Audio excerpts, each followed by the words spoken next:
Hi, my name's Ed Meyer. Thank you for purchasing your R2 Rodenator remote system that we've spent the last 5 years developing. It's taken us a long time to get here, but we're very proud of what we have. You're going to be just as proud of it. When you receive the R2 in the mail, it's going to come in 2 boxes. One is the R2 itself and your accessory box. What we're going to do is put the unit together with you here so that you feel confident going out into the field that everything's put together right. The first thing let's do is let's take apart the Rodenator R2 box and see what's in it. So cut your banding, and this is all shipped via UPS. We require a signature with it so that we know that you've got it. First thing you need to do is retain your shipping carton. If you want to move it around, ship it back to us for any reason, it's nice to have your box on hand. And as you open it up, you're going to see that we have an instruction manual. This is a comprehensive, complete instruction manual for the R2. It's important that before you go out and actually use this, that you read through it and understand it. And if there's any questions that you're not sure about as you read through this, please give us a call. We've got people here that can help you out.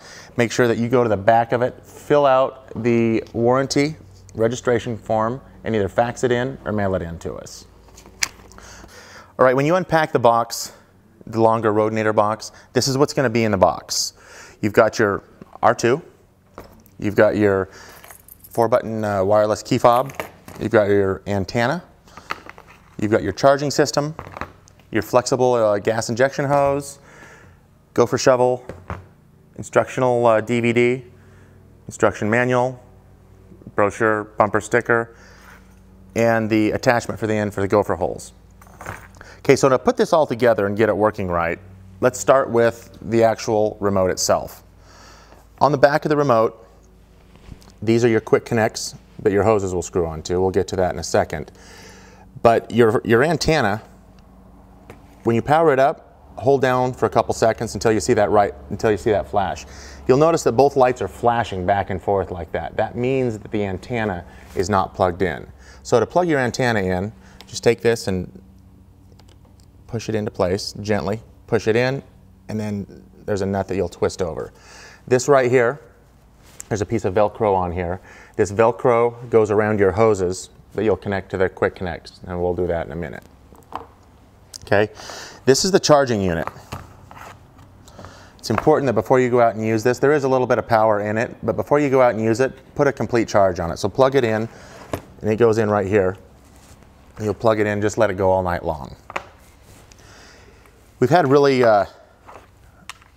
impressive results with our batteries that are inside of this. They're a lithium-ion battery, and we're getting between 80 to 100 hours per charge in the field. So don't worry about leaving it on when you're out in the field running around. If you leave the unit on after about 5 minutes, the unit will automatically power down. So if you notice that the light quits flashing, just go ahead and repower it up by holding down on the start button right here for a couple seconds, and you'll see the red light flash again. If you're not getting a red light flashing, it means that it needs to be recharged, but you shouldn't have to recharge it very often. On the Rodenator, you're going to notice a lot of safety instructions right here.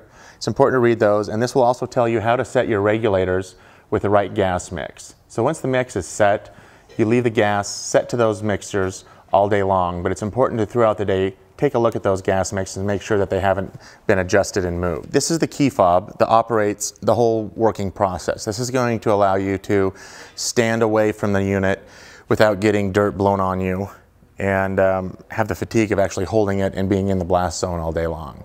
So there's a certain process that makes this work, and in your instruction manual it'll tell you how to make it work, but real quickly I'll run through it. There's 4 buttons on here. There's a red button that has number 1 on it, yellow button that has number 2, green button number 3, and a blue button with a number 4. To get the gas to start flowing, you want to hit the green button. You push on that, and while that green button, that green light is on, it means fuel is flowing. To stop the fuel, simply push the green button again, and then the yellow button you need to push to arm it, and then to fire it, you push the red button. Let's go through this one more time so you understand exactly how to get the R2 to fire. You start with the green number 3. That gets the gas flowing. Hit it again to stop the gas. Hit yellow number 2 to activate it. And red number 1 fires it. The next step is attaching the green flex hose. I really like this flex hose. It enables you to kind of snake the gas down the tunnel system. On the R1, it was straight and rigid. This allows you to get the hose pointed down in the tunnel and have the gas flow smoothly. And to attach this, it's really easy. All you do is you take and you push it on the end of the device, and when it's new, it's kind of tight. You just push on there, and you close the cam fits. There we go. So the hose is firmly attached. This is another attachment that goes on the end of the flexible hose for working on rats, moles, and gophers and voles. And it attaches the same way. You push it on the end and then close it. There we go. So when it's all put together, this is what it looks like. And of course we have the gopher shovel. This is a great little tool for opening up gopher holes. I use this all the time.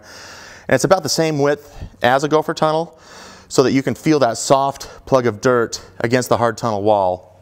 This is the other box that comes with the R2. These are the accessories, the hoses and regulators that come with it. So we're going to open this box up here.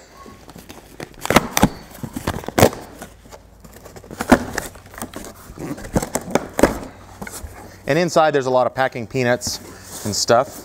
Inside the box there's two regulators. This is your fuel regulator that goes on your propane tank. And this is your oxygen regulator that goes on the oxygen gas cylinder. You're also going to have 50 feet of T-grade fuel hose. This is not a acetylene and oxygen hose. This is a fuel grade hose. It's a lot more rigid and tougher. Propane's a heavier fuel, so it won't weaken the hose over time. And then of course, safety glasses.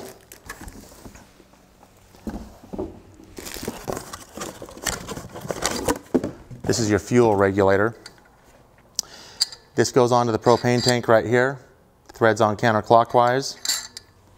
The gas hose right here. Threads on right here. Red goes to the fuel side, and you can't mix these up. The gas hose threads on counterclockwise while the oxygen hose threads on the oxygen regulator in a clockwise position. So these cannot be put on backwards.